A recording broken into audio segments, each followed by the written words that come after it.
Bom dia! Começa agora a edição desta sexta-feira do Bom Dia Baixada. Ficamos juntos até às 9 horas da manhã. Como já é tradição, hoje vamos falar principalmente dos assuntos que movimentam o setor portuário. Para o Agenda do Porto de hoje, recebemos o advogado, que também está aqui conosco, Antônio Carlos Romão Rezende, especialista em direito sindical e coletivo. Doutor Antônio, seja muito bem-vindo ao nosso programa. Obrigado, muito bom dia. Obrigado pela oportunidade. Bom dia, Wagner. E também está aqui comigo o consultor portuário Wagner Pereira. Wagner, seja muito bem-vindo ao nosso programa. Muito bom dia. Nathalie, obrigado pelo convite mais uma vez. É um prazer estar aqui com o Antônio para a gente poder falar sobre os assuntos da nossa Baixada Santista, especialmente do Porto de Santos, a nossa joia. E hoje, um programa muito especial onde a gente vai fazer um recorte, uma análise dessa reforma trabalhista que já fez aí seu primeiro ano. Verdade. Né? Já é um bebezinho aí de um ano, mas que trouxe uma série de transformações para as relações do trabalho. Fazendo recorte para o setor portuário. Doutor Antônio, quais foram as principais mudanças e o que, de fato, trabalhador e quem contrata ganham nesse novo jogo com essa nova lei? Certo. Bom, Nathalie, inicialmente, nós temos aqui dados oficiais de redução de número de processos, né? Antes de falar da questão portuária, dizer o efeito positivo dessa reforma. Houve realmente uma redução? Sem dúvida. Hoje a gente está falando em 40% quando considerado o período anterior, né, do ano anterior à reforma e depois do ano após reforma, nós tivemos uma redução de 40%. Isso representa quase 1 milhão de processos a menos distribuídos. Então, obviamente que, como por consequência, isso faz com que a justiça seja mais célere e tudo mais. Na questão portuária, por exemplo, na questão dos trabalhadores avulsos, isso não influenciou muito, porque desde aquela lei de modernização dos portos, ela já excetuava as categorias organizadas por meio de convenções coletivas com contratações diretas. Então isso não mudou, não teve assim um reflexo ainda. Não teve um impacto. Ainda não. O que acontece? A gente precisa de um período dessa pós-reforma para que os processos cheguem lá no TST, para que sejam revistas as jurisprudências. A gente ainda não está maduro para isso. Falando em TST, o TST essa semana deu ganho aos terminais no que diz respeito à contratação de 100% da mão de obra vinculada. E há algumas entidades, alguns sindicatos que já declararam que isso pode causar um desemprego em massa no Porto de Santos. Isso, de fato, pode acontecer? Olha, Nathalie, eu não acredito nisso pelo seguinte, a mão de obra portuária ela é muito especializada, né? É uma mão de obra que requer especialização. Então, por mais que mudem os modelos de contrato, isso nunca vai mudar. Sempre vai precisar de profissionalização e etc. Então, eu não consigo ver uma possibilidade de demissão em massa e também quero considerar o fato de que os trabalhadores avulsos sempre tiveram uma condição diferenciada da contratação direta. Então, isso não mudou. Eu não consigo ver demissão em massa, só uma readequação de formas de contratação, só isso. E essa readequação vem de encontro a essas transformações que o mercado está vivendo, Sem né, Wagner? dúvida. E bem como o Antônio coloca ali, a questão, essa mão de obra ela vai ter que ser absorvida, mesmo que ela mude de um modelo de contratação direta para atender uma questão de legislação.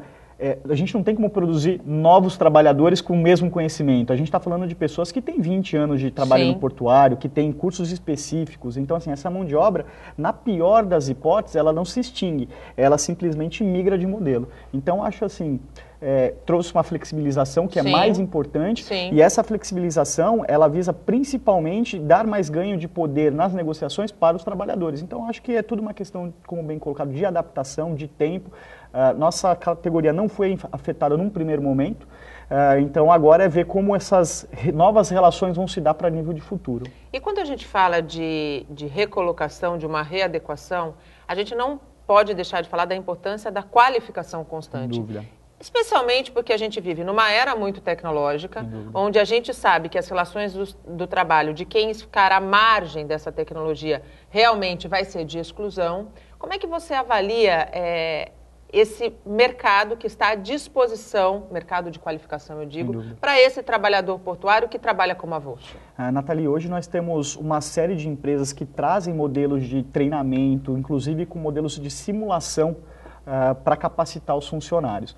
O que eu vejo ainda é que falta um pouco da consciência para que a gente possa aplicar treinamentos mais adequados ao que vem para o futuro. Por que eu estou dizendo isso? Porque a gente já tem, por exemplo, sindicatos que participam diretamente de decisões de processos que serão automatizados futuramente, um gate, uma descarga de navio, etc. E que isso é feito junto com os sindicatos e os terminais dizem lá, as empresas dizem, olha, em 1 ano nós estaremos fazendo essa função desta forma. Então, quer dizer, há um diálogo. Há um diálogo já lá fora. O que falta aqui é a gente ter esse alinhamento para poder ter uma previsão do que o sindicato pode ofertar de qualificação para esse funcionário, para que ele não seja extinto. E por que na tua avaliação, e depois eu vou perguntar também na avaliação do Dr. Antônio, por que essa distância é tão grande? Porque a gente ainda tem um modelo de sindicato de sindicalismo, né? de separação entre o funcionário e o empregador. De segregação, onde a figura do empregador ela é meio demonizada ainda, né? O que não deveria ser, nós deveríamos ter uma relação harmônica. Há muitos sindicatos das categorias portuárias que se falam bem, mas nós ainda precisamos, no chão de fábrica, que a gente diz, né? Que são os trabalhadores braçais, que ainda fazem atividades que, obviamente, com a vinda da tecnologia irão sumir, uma aproximação melhor para que se tenha esse planejamento e se possa ofertar cursos para que eles possam amanhã serem absorvidos em áreas mais nobres. Porque as automações, Natália, é muito importante que o telespectador entenda o seguinte, uma automação de processo, ela vem principalmente para trazer qualidade de vida para o funcionário que hoje executa a função. Exatamente. Tirando a possibilidade de acidentes, insalubridade. Então, é muito importante que esse alinhamento... A tecnologia não é inimiga, Não é inimiga, ela vem para melhorar a qualidade de vida. Então, é importante que nesse plano se observe para onde vão nos próximos passos as pessoas. E aí sim ofertar treinamentos para que essa pessoa ela possa estar capacitada para assumir essa função.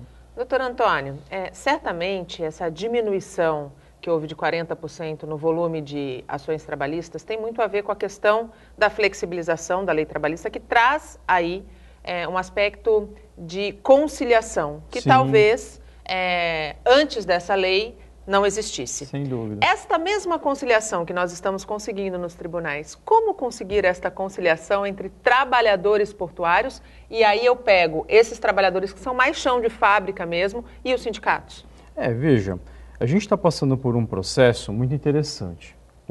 Com essa mudança sindical, a gente está fazendo com que aqueles sindicatos que sempre atuaram de uma forma efetiva se fortaleçam, e aqueles que existiam só com interesse arrecadatório acabam se afastando. Ou político partidário, Exatamente. Né? Então, o que acontece? Eu vou ratificar a fala do Wagner, né?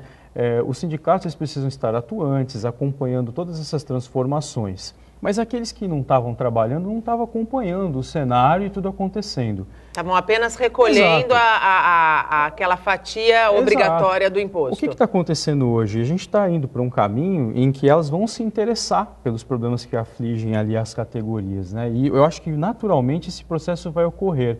Essa questão do diálogo, essa questão de prever o avanço tecnológico e como você vai reorganizar, né, nas novas funções que são criadas, porque com o avanço a gente não tem como evitar. Exato. Né? O avanço tecnológico é algo que vai acontecer e é impossível de evitar. Aliás, se a gente for pensar no setor portuário, esse avanço aqui no Brasil ainda está atrasado. Pois né? é verdade. Depois falarei sobre isso. Depois falaremos sobre isso, mas está atrasado. Exatamente, mas eu entendo que eu vejo como de forma positiva o futuro nesse sentido, essa integração e essa preocupação em se aproximar mais dos interesses daquelas categorias. Isso vai acontecer. Quando a gente fala da reforma trabalhista, talvez um dos pontos mais polêmicos foi justamente o fim da contribuição sindical obrigatória. E é indiscutível que o nosso país tem um número exacerbado de sindicatos. Sem dúvida. Os sindicatos não vão acabar, né? Não, de forma alguma. Eu vejo até de uma forma, eu vejo o contrário. Um fortalecimento daqueles que de fato executam o trabalho, sim, não é? Vão sair aqueles que realmente não desempenhavam suas funções como deveriam e vão ficar aqueles que realmente desenvolvem o papel de representação de um jeito eficaz. É assim que eu vejo, porque o sindicato hoje ganhou força por conta da convenção coletiva. Sim. Como a negociação foi valorizada, ela deu segurança jurídica para as relações. Está aí também a razão pela qual houve a diminuição de processo, porque quando você leva um processo trabalhista, é porque você tem alguma dúvida em algumas questões. Sim. E com essa flexibilização, os acordos eles são mais precisos, se aproximam mais das necessidades e evita o conflito. Na verdade, a gente favorece o diálogo. Sim. A gente favorece o diálogo. Dá força para o diálogo, que é o mais importante do que judicializar, sem dúvida. Quando a gente fala de força de convenção coletiva, o que mudou com a nova reforma trabalhista para quem está em casa entender? Seja para o segmento portuário, aquele que é atingido pela nova lei, seja para os trabalhadores comuns. Vamos fazer primeiro uma diferenciação que nem todos conhecem, de convenção coletiva e acordo coletivo. Acordo coletivo, né? exatamente. A convenção coletiva, ela vale para toda a categoria. Então, por exemplo, são celebradas entre duas entidades, uma representante do laboral e a outra representante do patronal. Exatamente. O acordo coletivo, ele é realizado entre a empresa e uma entidade laboral. Exato. O que muda nesse caso? Só para a gente fazer a primeira diferenciação. Aquilo só vai valer para aquela empresa, quando é acordo. Lógico, sim. E o outro vai valer para aquela coletividade, para aquela categoria toda. Então, quando a empresa deixa de participar desse processo negocial, ela acaba ficando vinculada a um instrumento normativo que ela não ajudou a criar. Sim. Então, esse é o primeiro ponto. Agora é algo feito a mais mãos. Exatamente. Então, agora é muito importante a participação das empresas e dos empregados nesse processo todo, porque como um instrumento normativo ele tem força de lei, é importante que eles participem da criação dele. Claro. Porque é aquilo que vai passar a valer para todos. E aqueles que não participarem são obrigados a seguir. Então, o que mudou efetivamente? Que tem força de lei e quando ele é levado para a justiça, aquilo que foi tratado não pode ser passado por cima. Isso é o que mudou. Ou seja, aquilo que foi definido, a regra definida antes do jogo não muda depois dele. Exatamente. O que foi combinado, o que foi pactuado vai valer. Antigamente tinha essa dúvida, criavam inúmeras jurisprudências, enunciados e tudo mais. Por isso que vai ser um processo natural. Esses processos dentro da reforma trabalhista vão chegar nos tribunais e vão ser revistas as jurisprudências e tudo mais.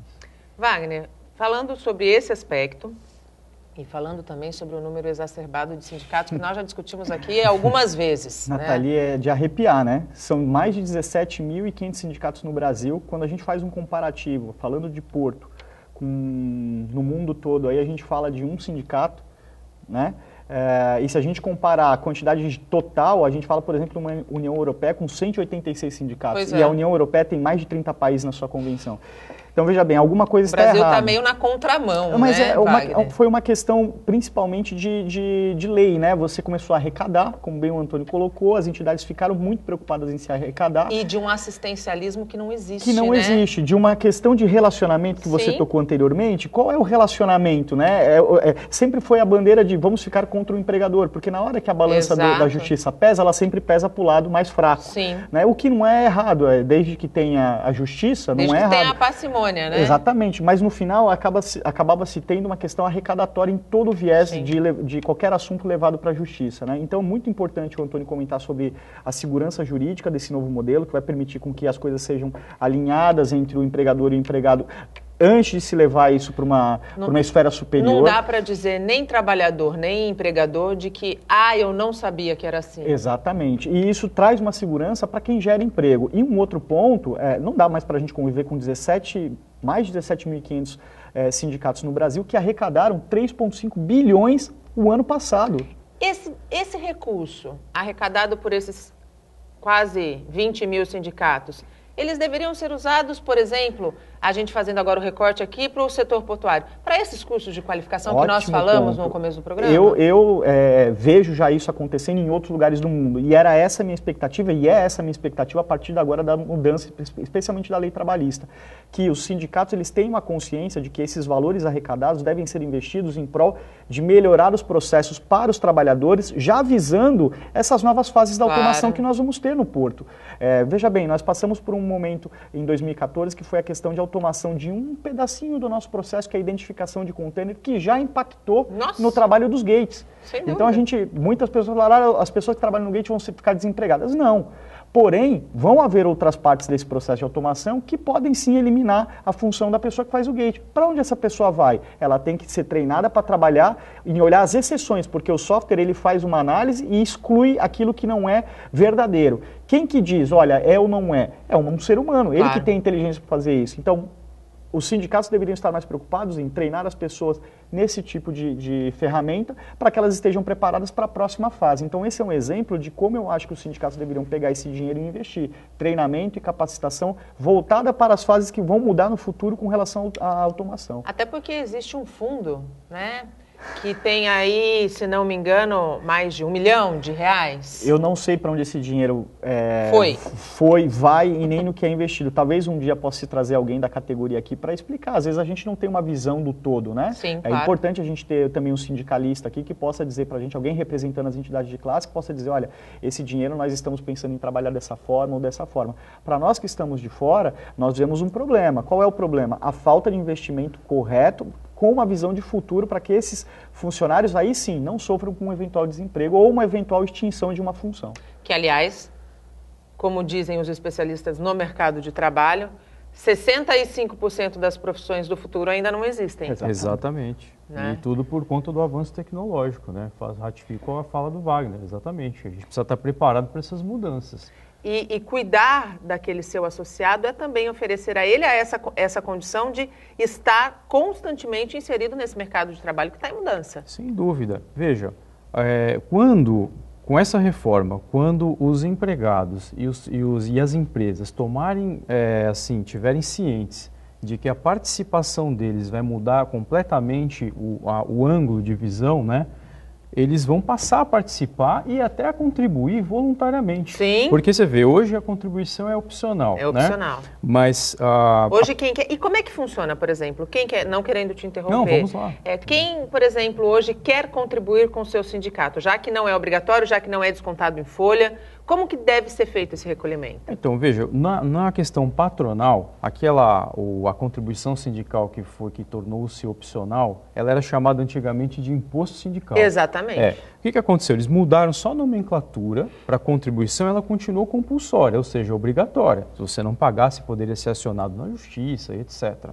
E o que acontece? Essa foi a que se tornou opcional, aquela que era paga uma vez por ano, no dia 31 de janeiro. Referente a um dia seu de trabalho. Esse é da empresa, é com base no capital social. Exato. Eles fazem uma conta, pegam umas alíquotas e extraem um valor. Do empregado, sim, um dia de trabalho descontado em folha. Hoje, é necessário uma prévia autorização, inclusive autorização por escrito, individual, etc., para que possa ser descontado. Porém, as entidades laborais, elas têm outras modalidades de contribuição, caso o empregado queira participar do processo. Tem contribuições assistenciais, tem uma série de coisas que são importantes para o sindicato desenvolver o trabalho. Agora, a gente só paga para quem a gente acredita, não é verdade?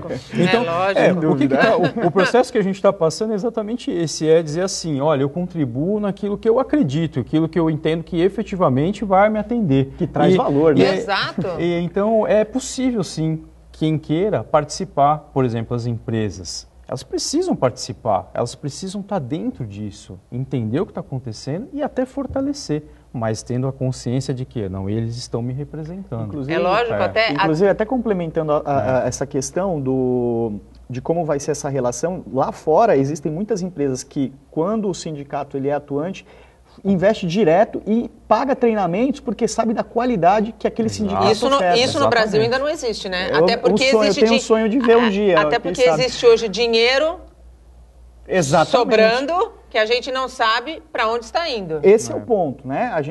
Por isso que eu acho importante a gente fazer uma observação muito importante aqui.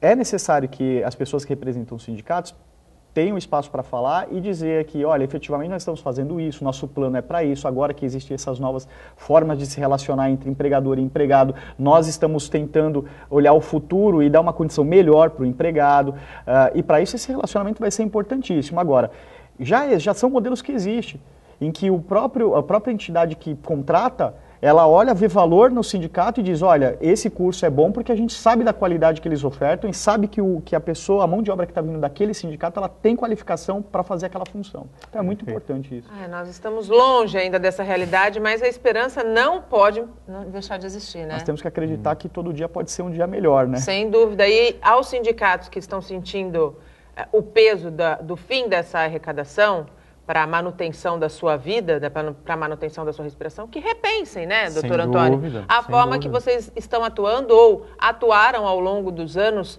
com a sua categoria representada. Exatamente. A gente está caminhando por um processo que é quase mundial, né? Quando você fala de direito sindical a nível mundial, eles já estão bem avançados nessa questão, por exemplo, falam até de pluralidade sindical, né? Porque hoje você não... Por que tem essa quantia imensa de sindicatos? Por conta do critério de especificidade da atividade. Não, e a gente ainda tem casos de sindicatos da mesma categoria, mais de um sindicato da mesma categoria que não se conversam. Aí é que está. Na verdade, não poderia existir dois sindicatos na mesma base territorial representando a mesma categoria, que a gente fala que é o princípio da unicidade sindical. Não pode. Então, quem que fiscalizava isso? O Ministério do Trabalho. Que foi extinto. Exatamente. E que nós vamos falar no próximo bloco sobre essa extinção. Exatamente. Então, o que acontece? Foram criados muitos sindicatos, né, por conta desse critério de especificidade, e alguns, eles têm aquela legitimidade, a legalidade para funcionar, mas não têm a representatividade. Exato. Então, por exemplo, eles têm lá a carta sindical, eles têm, juridicamente falando, eles podem funcionar, fazem arrecadação, mas não tem representatividade, não tem empresas quando é representante patronal e não tem empregados quando é laboral. É esse movimento que a gente está saindo fora agora, de fazer assim, ó, vamos pegar... Quer dizer, das empresas que só arrecadavam, foram criadas só para arrecadar. Exatamente, esse é o movimento. E que muitas vezes essa arrecadação ia para um lugar que a gente até hoje não conhece. Lembrando que no patronal, 60% só fica para o sindicato, né? Existe uma distribuição dessa quantia. Eu até estranhei quando eles optaram pelo fim da contribuição, porque uma parte desse dinheiro vai para a União, né? Eles abriram, de repente, foi uma sinalização... Sim, não sabia. De repente, é uma sinalização de uma tentativa de moralizar, de fato, esse sistema. Exato, porque você vê... Sem dúvida, você abre mão do passivo, que aí seria a arrecadação fora, dá um alívio para o empregador e para o empregado, e você deixa realmente os sindicatos que têm representatividade, como o Antônio colocou. E as relações mais transparentes, é assim que deve ser.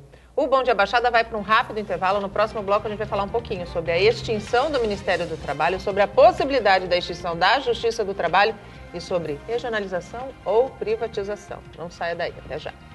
E estamos de volta e chegamos ao segundo bloco do nosso programa. Hoje recebemos para o Agenda do Porto Antônio Carlos Romão Rezende, especialista em direito sindical e coletivo, e Wagner Pereira, consultor portuário. Você pode participar do nosso programa, fazer a sua pergunta, as suas colocações para os nossos convidados, pelo nosso WhatsApp, que é o 13988779496, ou pela nossa fanpage no Facebook, onde estamos simultaneamente ao vivo desde as 8 horas da manhã. Aliás, agora eu vou abrir espaço para participação aqui na nossa fanpage. Nós temos aqui algumas colocações feitas pelo Marcos César Brito. Ele diz, pediu para que você, Wagner, vá ao Porto no dia 1º de março, pois, segundo ele, serão mais de 3 mil pais de família desempregado.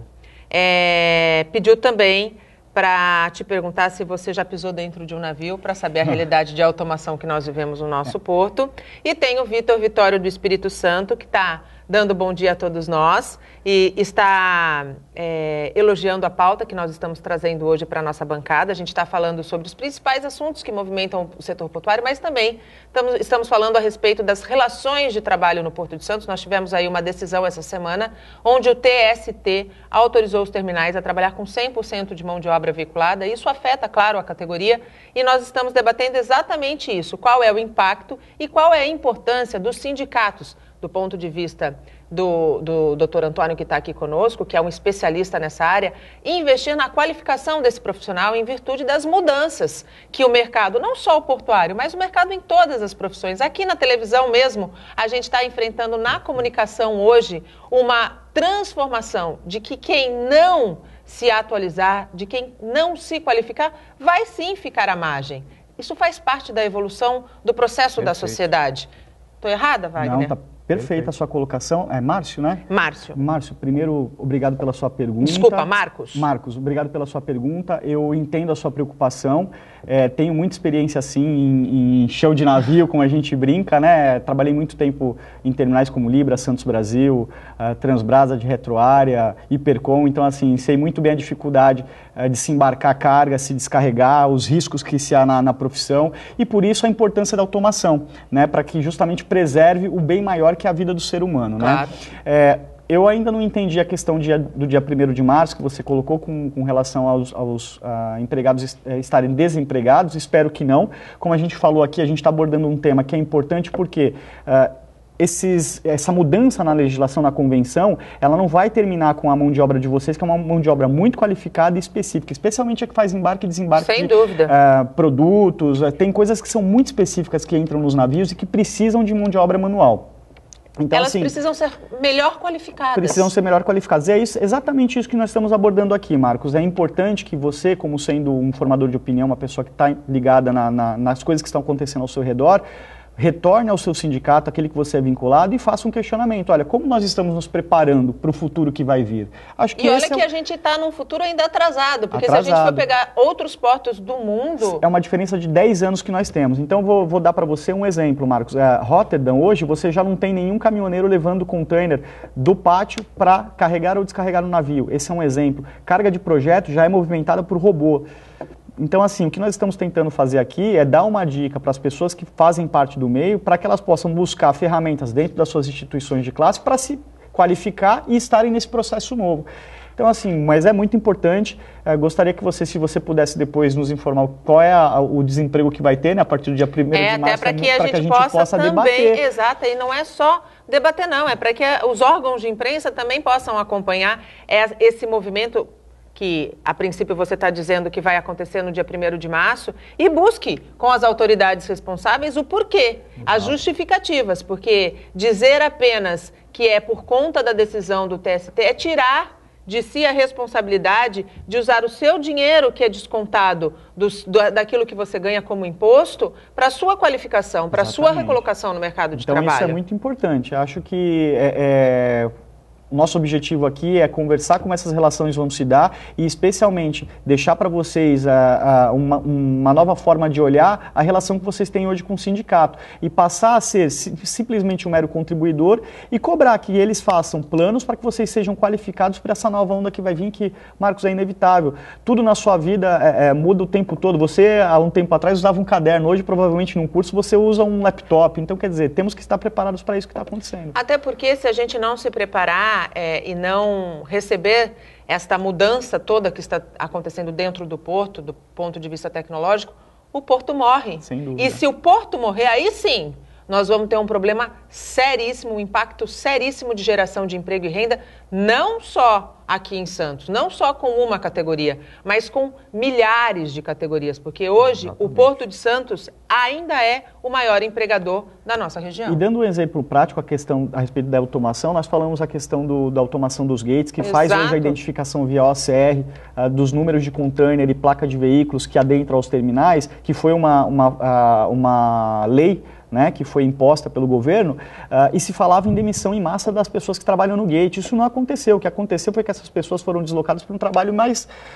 nobre, né, de analisar as divergências. Elas então, foram assim, qualificadas por força da lei. Por força de lei. Elas precisaram melhorar a forma como elas fazem a atividade delas e passaram a analisar as exceções, ou seja, elas passaram a não precisar sair de dentro da cabine, porque é insalubre você sair dentro da cabine, você tem a intempérie de tempo, o risco de um acidente. Então, a avaria e a identificação de número de container, ela passou a ser eletrônica. Olha que barato. O funcionário passou a olhar aquilo de dentro da cabine, sentado, num conforto melhor, sem precisar pegar sol, chuva.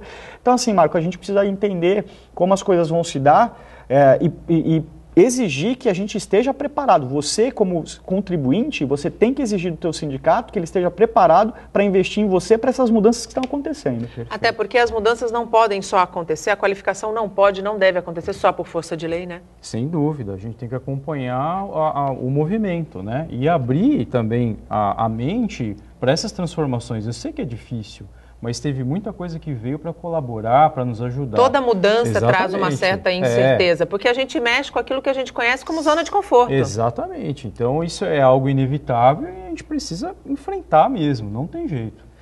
Fim do Ministério do Trabalho. Positivo ou negativo? Olha, o Ministério do Trabalho foi extinto, acho que em 1º de janeiro, Sim. né? Foi a primeira medida... A primeira medida do presidente eleito. Exatamente. Eu acho o seguinte, eles poderiam fazer remodelar, né? Porque o que acontece? Tinha muito cargo comissionado, aquela coisa toda. Eles poderiam deixar aquilo mais enxuto, sem a extinção, porque eles cumprem um papel... Um papel importante. Sim, e de certa forma isso vai sobrecarregar as outras pastas, né, que foram divididas, né, para o Ministério da Justiça, Economia, Cidadania. E eles fazem um papel com as superintendências regionais muito importante de fiscalização, de mediação. Então, o que poderia ser feito, a meu ver? Eles poderiam simplesmente reestruturar o Ministério, mas mantê-lo. Não havia necessidade de extinguir. Não havia necessidade. E o fim da Justiça do Trabalho? O fim da Justiça do Trabalho algo que vem sendo comentado, as associações trabalhistas vêm fazendo um trabalho muito interessante. De manifestação, de esclarecimento, inclusive. Regionalmente, a OAB São Vicente, recentemente, né, presidida pelo Eduardo Kliman, ela fez uma movimentação em frente lá ao Fórum de Santos, etc. Eles estão tentando, todo mundo está contra, obviamente. Sim. A Justiça do Trabalho, ela não abriga só aquelas relações individuais do trabalho. Muito pelo contrário. Ela abriga muitas coisas decorrentes das relações de trabalho, ações indenizatórias, ações de enquadramento, ações de todo tipo. Então, por exemplo, para onde que eles vão direcionar isso daí? Para a Justiça Comum? Para a Justiça Federal Comum, porque a Justiça do Trabalho ela é especializada dentro da Justiça Federal. Se já há uma morosidade hoje, imagina com o fim da Justiça do Trabalho. Agora que a gente conseguiu reduzir em quase 1 milhão de processos, né? A distribuição que vai tornar menos moroso, vai jogar deve ter, mesmo com essa redução, a gente deve estar falando de uns 6 milhões de processos. Vai tudo para a Justiça Comum. Olha isso, que beleza. Tudo a nível nacional, estou falando, né? Quer dizer, fica difícil. Eu acho que vai ser, se eles não criarem dentro da Justiça Federal Comum um departamento especializado para o trabalho, vai ter problema. E para que vai criar se já existe? Pois é. Né? Para que vai gastar dinheiro se já tem algo estruturado? Exato, olha, o Marcos, ele respondeu aqui a respeito da questão da qualificação. Curso tem, mas são 20 vagas por ano, por maquinário, para 3 mil homens. Olha Marcos, isso. É justamente isso que nós estamos falando. Vocês, 3 mil homens, pagam para que esses cursos sejam feitos, para que essa carga horária seja determinada. Vocês é que pagam. Se vocês não pagarem, esse sindicato não consegue sequer manter a porta aberta. Então, Exatamente. Vocês têm pulso. Agora vocês têm que cobrar, porque agora eles têm que trabalhar para que vocês não percam os seus empregos, vocês não percam o seu ganha-pão e que essas famílias possam ter agora um trabalho mais digno. É sobre exatamente isso que nós estamos falando. Sem dúvida, e é exatamente isso que nós estamos defendendo. Veja bem, eu acho ínfimo você ter 20 vagas para 3 mil homens de um curso que é super importante, que é de qualificação de máquina, que leva tecnologia. As máquinas, elas, se vocês forem perceber, até os nossos carros hoje, já tem carros de modelos de carro chegando ao Brasil que dirigem sozinho. Sim. Você coloca a rota, ele se baseia na posição GPS e dirige sozinho. Então, olha a importância de vocês terem isso numa frequência maior, numa velocidade maior e numa demanda maior, que é o que vocês têm. Então, é muito importante. E ele diz aqui ainda que essa não é a realidade do Porto. Não é mesmo, mas tem que ser. Tem que ser. Porque se a gente não tiver o primeiro passo, se a gente não der esses passos, o porto ele vai morrer, porque a carga que hoje chega aqui vai passar para outros portos. Sem dúvida, os portos que já estão mais preparados. Exato. Então é importante, Marcos, é justamente o insight que a gente quer dar aqui, a ideia que a gente quer dar para vocês é como vocês pagam isso para os sindicatos, que vocês tenham qualidade no que vocês estão recebendo. Vocês são os usuários, então vocês têm que cobrar deles uma maior demanda de vagas, treinamentos mais específicos, treinamentos com simuladores que hoje já existem, que são praticamente jogos virtuais que você simula o que está acontecendo. Não dá mais para a gente ficar dizendo que você tem que esperar lá ficar numa fila ou pedir apadrinhamento para alguém, porque esse é um modelo de política, da velha política que a gente fala, e que não cabe mais no mundo globalizado que a gente vive. As pessoas elas têm que receber aquilo que elas merecem, não que elas estão pedindo, pleiteando ou pedindo por favor. Você paga.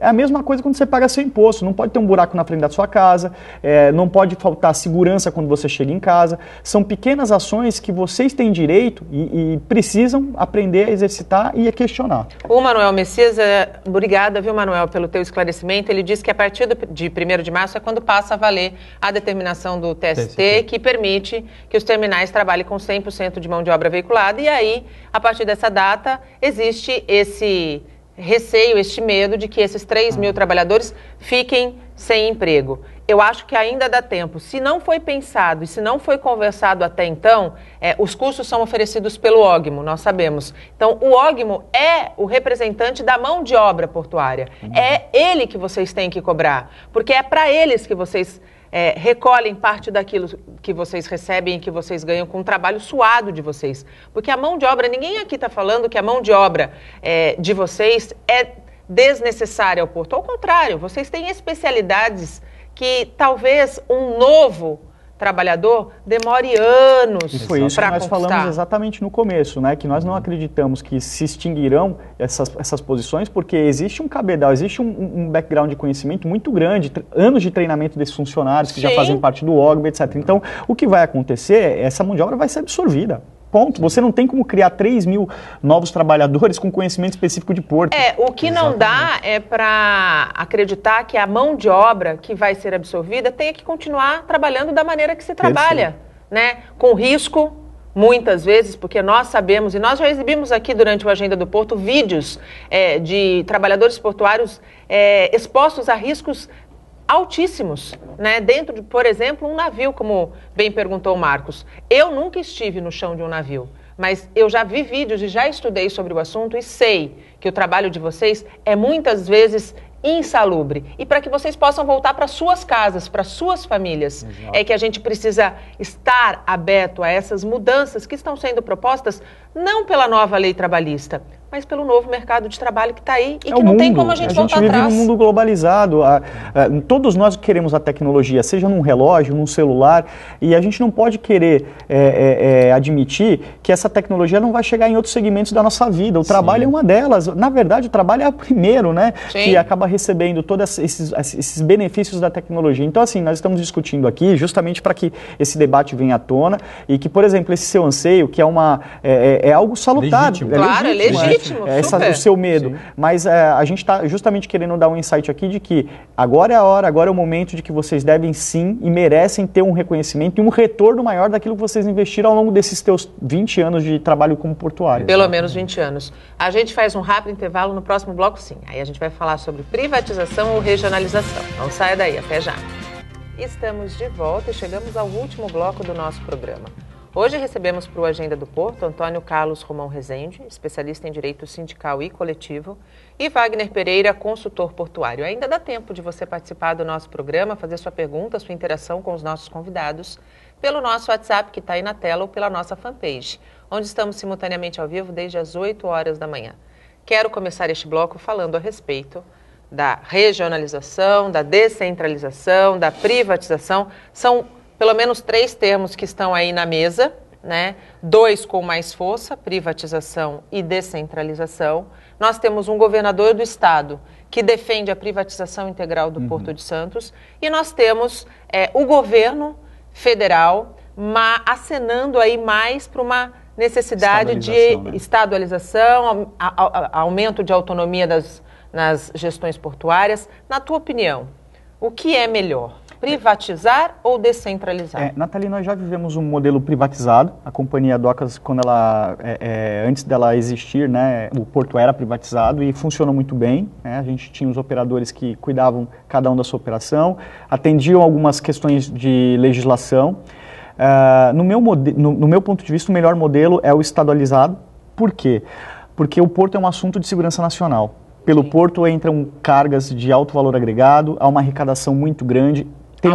Há uma necessidade da participação da esfera pública. Da esfera pública, regindo leis para que a gente possa seguir critérios, inclusive de convenções internacionais. Haja visto o 11 de setembro, no qual a gente teve que se adaptar ao ISPS Code, para que evitasse, no qual a gente tem que evitar e escanear cargas para evitar qualquer tipo de fato com explosivos e etc. Né? Então foi muito importante.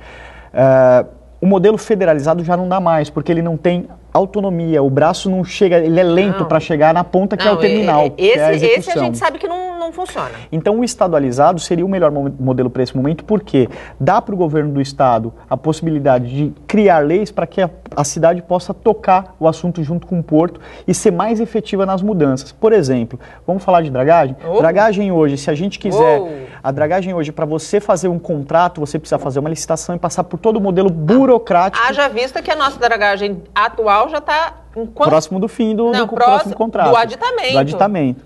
Esse é um exemplo. Então, olha só, você pode, e você acaba tendo que fazer uma licitação, isso pode ser judicializado, sim, e essa judicialização traz mais problemas para o porto, porque traz um risco de se parar o processo como já aconteceu, de dragagem e os navios não poderem entrar. Isso traz uma perda de arrecadação, fuga de cargas, uma série de problemas. Desemprego. Aí sim, desemprego. Se você traz isso para o modelo estadualizado, o próprio governo do estado pode dar força para a autoridade portuária, para a CODESP, e dizer assim: CODESP, contrata isso por meio privado, faz uma parceria público-privada e deixa isso na mão dos terminais. E os terminais podem fazer essa gerência sem interferência de nenhum ente no processo. Então, assim, acho que esse é o melhor modelo para o momento, para que a gente possa ter um início de mais autonomia. Voltar a dar força para os conselhos que existiam. O CAP, por CAP, exemplo. para que eles possam tomar decisões, era muito importante. Tinha a participação de todos os prefeitos, enfim, conhecedores, pessoas técnicas que podiam tomar decisão e ajudar. E eu não tenho dúvida que se a gente for para esse modelo, em menos de um ano a gente já vai começar a ter muitos benefícios. Do ponto de vista das relações de trabalho, quando a gente tem aí uma gestão dividida e a gente tem a iniciativa privada podendo tomar conta, por exemplo, da mão de obra, sim, nós podemos pensar que esses cursos de qualificação que nós falamos aí ao longo do nosso programa sejam feitos com, de fato, efetividade. Sem dúvida, eu concordo com o Wagner, porque vai desburocratizar, né, o processo todo e deixa uma relação mais direta, né? Então a questão dos investimentos e etc. fica mais direto, fica mais objetivo. Trazendo segurança até jurídica, exatamente, né, então esse é o caminho mesmo, é deixar a coisa mais objetiva para que possa atingir de forma efetiva os trabalhadores, né? E com essa objetividade a gente tem um ganho de competitividade real, né? Sem dúvida, porque a partir do momento que você pode tomar decisões mais rápidas de investimento ou de mudar um processo que hoje funciona de uma forma mais burocrática, você está dando mais velocidade para o seu processo de importação e exportação, garantindo que esse container desça mais rápido do navio, vá mais rápido para um caminhão e chegue mais rápido ao seu destino. Isso é o mais importante, porque dentro dessas relações existem vários custos, Nathalie, que a gente não enxerga. Muitas vezes a pessoa vai pegar um produto na prateleira e num mês ela está com um valor, no outro mês ela está com outro. E não entende por quê, né? E não entende por quê. E nem sempre é a inflação. Muitas vezes pode ser um problema logístico, e que é mesmo, né? E a gente chama isso de custo Brasil. Então, a partir do momento que a gente tem mais autonomia para tomar decisões mais rápidas e ter menos inseguranças como uma judicialização, isso tudo traz benefícios para a ponta, que é o produto chegando na prateleira, rápido, você chegando no mercado e vendo que aquilo está lá, em uma demanda necessária para a população. Eu quero voltar aqui porque o Manuel Messias, ele deu também mais uma informação que eu acho que é importante, e que não tira aqui a força que vocês têm para poder cobrar o direito que é de vocês. Ele diz, a respeito do dinheiro, ele vem de verba específica da Marinha, que é repassado para o OGMO. Verba essa é insuficiente, com certeza, é insuficiente. Se o próprio Marcos nos diz que são 20 vagas por ano, realmente esse dinheiro é insuficiente. Só que assim, é insuficiente até que ponto? Quanto a Marinha repassa desse dinheiro para o OGMO? Por que, se é insuficiente, o OGMO, que representa vocês e que tem a força que tem, não questiona e não judicializa, por exemplo, a Marinha? Isso é uma conversa, isso é um diálogo que tem que ser feito a várias mãos. Porque dinheiro existe. Se vocês todos, e vocês são apenas uma categoria que está no porto, se vocês todos pagam ao sindicato que os representa, esse dinheiro está em algum lugar. Então, assim, se não chega ao OGMO, vocês precisam cobrar do OGMO o porquê não chega ao OGMO. E o OGMO precisa pressionar a Marinha. É só assim que a cadeia vai funcionar. Senão a gente vai continuar como cachorro andando atrás do rabo, atrasados em 10 anos do ponto de vista de tecnologia e correndo o risco, sim, de termos um porto ineficiente. E um porto ineficiente na nossa região, aí sim, representa um desemprego e um alarme horroroso para milhares de famílias da nossa região. Já vista a questão do que aconteceu, Manuel, alguns anos atrás, nós não estamos falando de muito não, é menos de 10 anos com a nossa indústria. Veja a situação da indústria de Cubatão, que era o que mantinha toda a região. Exato. Né? Então, o que aconteceu foi uma perda de produtividade por falta de tecnologia. Sim. Nós tivemos uma migração de muitas plantas, especialmente Cozipa, produtora de chapas de aço, etc. Muitas cargas começaram a sair por outros portos do Brasil mais barato. Algumas linhas deixaram de ser produzidas por conta do custo, quer dizer, isso tudo é por uma ineficiência, por uma falta de adoção de tecnologias. Então a gente tem que entender que esse é um processo natural. Concordo com a Nathalie quando ela diz, precisa haver um esclarecimento de onde esse dinheiro está indo, ele é suficiente, ele não é suficiente.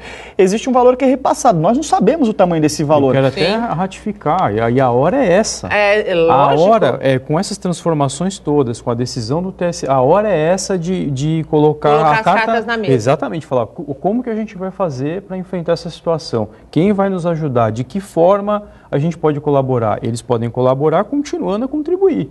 Sim. Com o sindicato. Sim. E dando força para que ele consiga tomar as providências. Sim. Né? Porque cada um recolhendo um pouquinho, essas providências. Eles conseguem correr atrás. Não, e vamos ser bem claro, eu particularmente, Manuel e Marcos, aí, que foram as pessoas que estavam interagindo conosco, os telespectadores, eu só pago aquilo que eu acredito. Sim, Se eu não acredito, eu não pago. Então é muito importante que vocês que usam o sistema sindical tenham com claricidade tudo que está sendo disponibilizado para vocês. Se são 20 vagas, como a Nathalie bem colocou, por que são só 20 vagas? O valor é insuficiente de fato? Exato. Será que o dinheiro que está sendo arrecadado, a quantidade de funcionários que existem no OGMO, ela está contente? Será que a gente não pode fazer? Enfim, as cartas têm que estar na mesa como o Antônio colocou. É só assim que a gente consegue mudar a realidade, não só das relações dentro dessa esfera de avulsos e veiculados, mas nas relações de trabalho efetivas. O Brasil está passando por uma transformação, não tem como a gente voltar para trás. Andar para trás significa involuir. E a nossa sociedade precisa urgentemente que essa evolução comece. Infelizmente, nosso tempo acabou. Muito obrigada, doutor Antônio, pela tua participação. Eu que agradeço, Foi um Nathalie. prazer, certamente, a primeira de muitas vezes, porque esse assunto de relação do trabalho é extremamente atual e é encantador. Muito obrigada. Obrigado, eu que agradeço. Foi muito gostoso o nosso bate-papo aqui.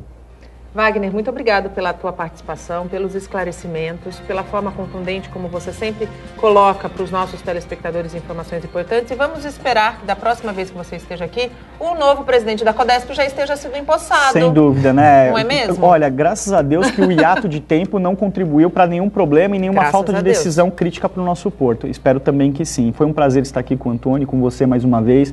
É importante a participação do ouvinte, é muito salutar isso. Claro, sem dúvida. Então agradeço mais uma vez a presença. Eu gostaria só de fazer uma pequena homenagem.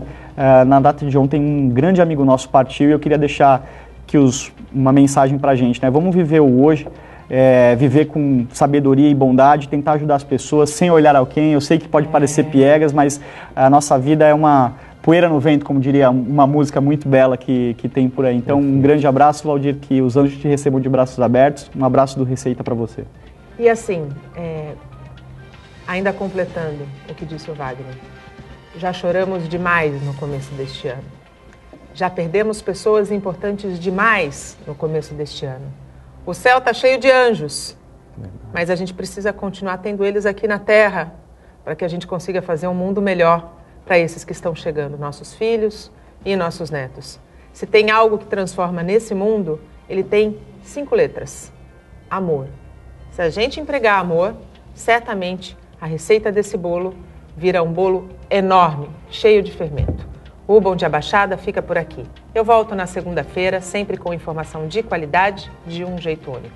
Durante todo o dia você pode ficar bem informado sobre tudo o que acontece na região e no mundo, acessando o Santa Portal. Bom fim de semana. Tchau.